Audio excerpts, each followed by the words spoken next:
साईं की बात। बच्चे, मैं तेरे घर में वास करता हूँ मेरे बच्चे। मैं तेरे घर में कोने कोने में हूँ, मैं तेरे घर में हर जगह हूँ। तो जहाँ देखेगा ना मुझे, वहाँ अपने साईं को पाएगा मेरे बच्चे।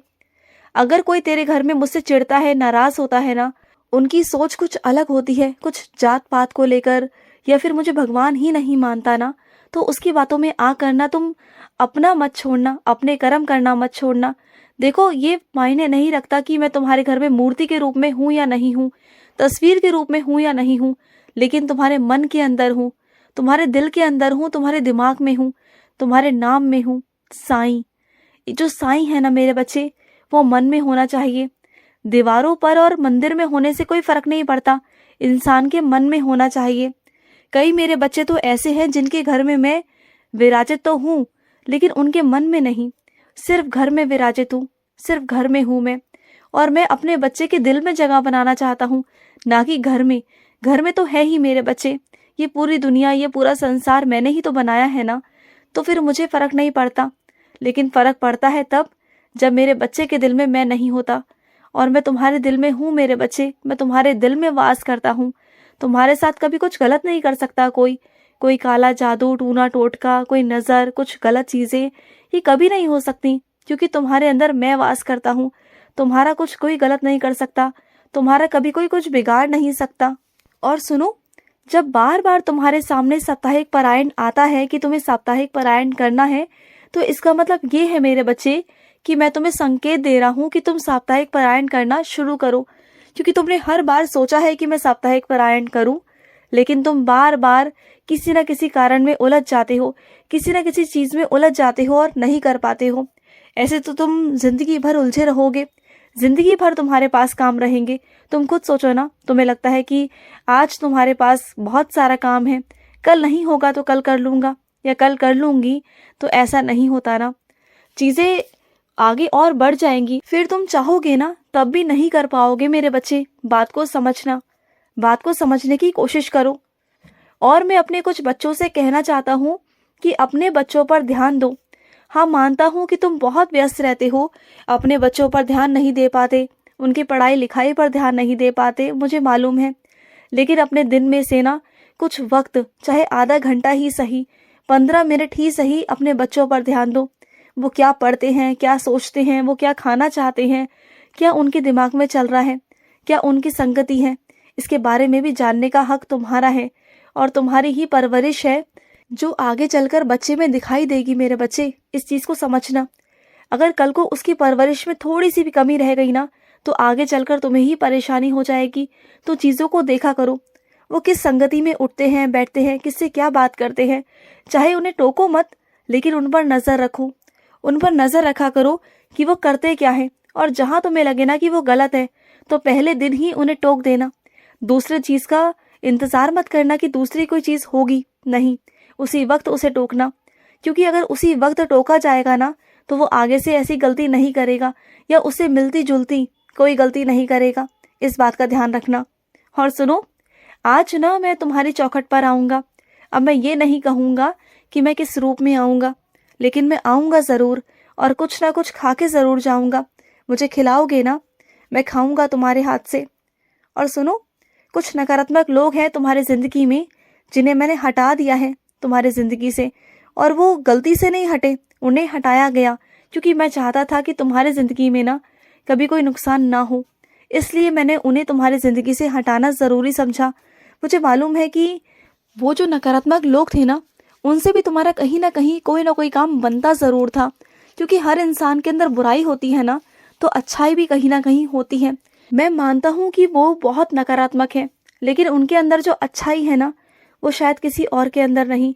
तुम्हारी बात बहुत ठीक है मेरे बच्चे, लेकिन क्या है ना, माहौल का, संगति का बहुत असर पड़ता है ना, तो चीज़ों को थोड़ा सा मुझे देखना था।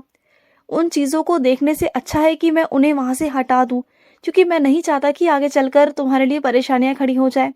इसलिए मुझे वहाँ से उन्हें हटाना पड़ा, तुम्हारी ज़िंदगी से हटाना पड़ा। और सुनो, तुम ना ठाकुर जी की सेवा किया करो। उनकी तुम जितनी सेवा करोगे ना, तुम्हारे घर में उतनी बरकत आएगी। तुम्हारे घर में कभी किसी चीज़ का अभाव नहीं रहेगा। और तुम्हें ना कहीं से निमंत्रण आने वाला है, किसी पूजा में शामिल होने का, किसी कथा में शामिल होने का, तो वहाँ पर जाना ज़रूर, वहाँ पर ज़रूर हाज़िरी भरना। ऐसा नहीं कि अपने घर के कामों में लग गए। घर के काम तो ज़िंदगी भर होते रहेंगे। घर के काम कभी ख़त्म हुए हैं भला? बोलो। तुम ये सोचते हो ना कि आज घर का काम है, कल घर का काम है, मुझे ये काम है, मुझे वो काम है, तो काम तो ज़िंदगी भर लगे रहेंगे। जब तक तुम्हारे शरीर में सांसें हैं ना, तब तक तुम्हारी ज़िंदगी में काम रहेंगे ही रहेंगे।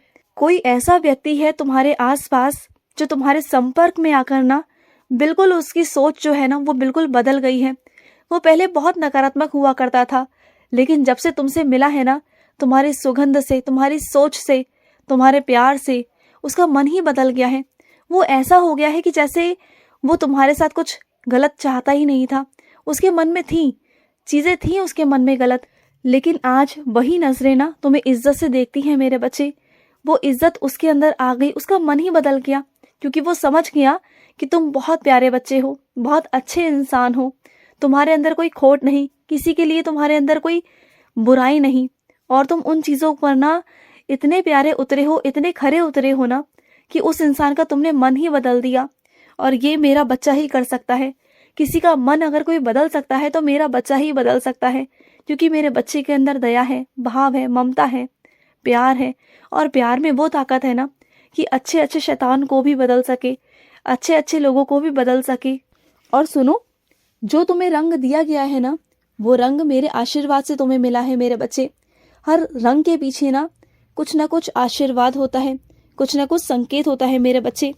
ऐसा ही तुम्हें वो रंग नहीं मिला, अगर वो रंग मिला है, वो संख्या मिली है ना, तो वो मेरे आशीर्वाद से मिली है। तो चीज़ों को समझा करो। और सुनो, अगर तुम्हारे घर में मेरी कोई पूजा करना चाहता है विधि विधान से, और चीज़ों में वो अलग सा कुछ करना चाहता है ना, तो करने दो। उसे कभी पूजा पाठ में रोकना मत। कभी ये मत कहना कि ऐसे क्यों और वैसा क्यों, बिल्कुल मत रोकना। क्योंकि मैं कभी नहीं चाहता कि मेरे और मेरे भक्त के बीच में कोई आए। क्या मैं तुम्हारे और मेरे बीच में किसी को आने देता हूँ क्या? नहीं ना।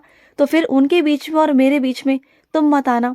उन्हें विधि विधान से जैसे पूजा पाठ करनी हो उन्हें करने देना। और वो जिस भी सामग्री की मांगे कि वो चीज़ अधूरी है, वो चीज़ चाहिए उन्हें, तो उन्हें लाकर भी देना। उनके मन को मत मारना, क्योंकि वो बहुत दिल से मेरी पूजा करते हैं, बहुत मन से करते हैं। तो उनके कर्मों को और अच्छा बनाना। और सुनो, आजकल तुम हनुमान चालीसा पढ़ रहे हो कि नहीं पढ़ रहे मेरे बच्चे? पहले तुम हर रोज़ पढ़ रहे थे, अब भी पढ़ना शुरू करो। तुमने बीच में छोड़ दिया था, लेकिन अब दोबारा से पढ़ना शुरू करो मेरे बच्चे। और सुनो मेरे बच्चे, कुछ चीज़ें ऐसी होती है ना जिसका इस्तेमाल तुम अकेले ही किया करो। अपनी चीज़ों को ना हर किसी को बांटा मत करो। जैसे कि तौलिया और कुछ अपने कपड़े ऐसे होते हैं जो खुद ही इस्तेमाल करने होते हैं, हर किसी को वो नहीं दिए जाते, हर किसी के साथ वो नहीं बांटे जाते मेरे बच्चे। कुछ चीज़ें ऐसी होती हैं जो तुम्हें खुद ही इस्तेमाल करनी होती हैं, क्योंकि मेरे बच्चे तुम नहीं जानते कि सामने वाला किस तरीके से रहता है, वो क्या करता है, क्या नहीं करता ना, कैसी सफाई से रहता है या कैसे रहता है ना, वो तुम नहीं जानते। लेकिन तरह तरह के कीटाणु या चीज़ें तुम्हें परेशान कर सकते हैं मेरे बच्चे। संक्रमण फैल सकता है, चीज़ें फैल सकती हैं। और एक बार पहले भी तुम्हें चर्म रोग हो चुका है, जानते हो ना। तो अब दोबारा से ये चीज़ें क्यों करनी है? बिल्कुल मत किया करो। चाहे प्यार में हो, चाहे कैसे भी हो मेरे बच्चे, साफ साफ मना करना सीख जाओ। मना कर दिया करो कि नहीं है तुम्हारे पास। क्योंकि देखो, स्वास्थ्य से कोई खेल नहीं, शरीर से कोई खेल नहीं मेरे बच्चे। और ना आज मैं तुम्हारे स्वप्न में आऊँगा मेरे बच्चे, और वो स्वप्न में मैं तुम्हें कुछ बताकर जाऊँगा, कुछ संकेत देकर जाऊँगा। और जो तुमने स्वप्न कल देखा था ना, वो उनका नहीं था जिनका तुमने देखा था मेरे बच्चे। उसका कुछ उल्टा होगा। जो तुमने देखा ना वैसा नहीं होगा। परेशान मत रहो, घबराओ मत, कुछ भी बुरा नहीं होगा, मैं सब संभाल लूँगा। खुश रहो।